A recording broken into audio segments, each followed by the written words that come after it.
One of the greatest mistakes in modern Christianity is that we've been taught to ask the wrong question.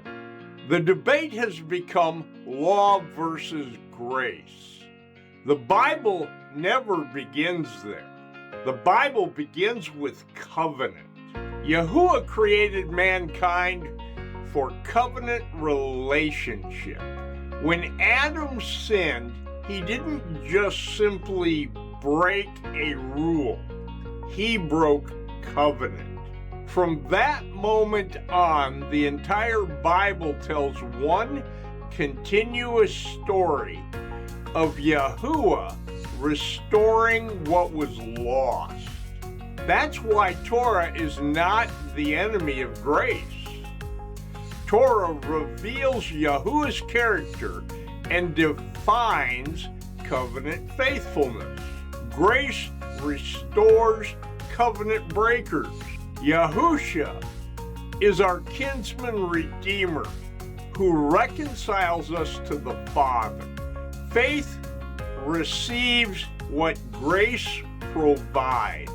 The Ruach HaKodesh writes the Torah upon our hearts. Love produces obedience, and the kingdom advances through a people who have been transformed from the inside out. The Bible never pits grace against obedience. It never pits Torah against the Messiah. It never pits faith against works. Those are false choices. Legalism says, I obey so Yahuah will save me. Lawlessness says, grace has saved me, so obedience no longer matters. Both miss the point.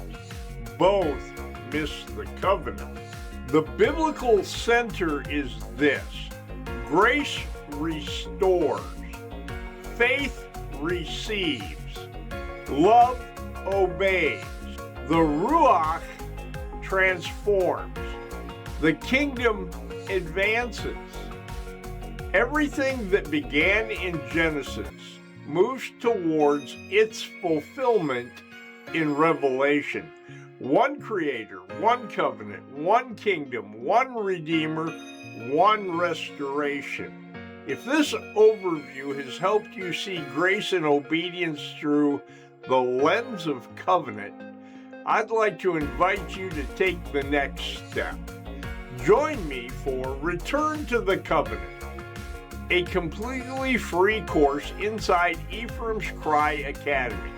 Together, we'll walk through the scripture from a Hebraic covenant-centered perspective and discover how the Torah, the prophets, the writings, and the apostolic witness proclaim one continuous story of redemption and restoration.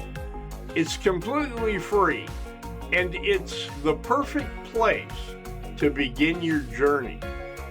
Come explore the Ephraim's Cry Academy. See what it's all about, and let us help you grow in biblical understanding, covenant faithfulness, and the kingdom of Yahuah. I'll see you inside the academy. Shalom.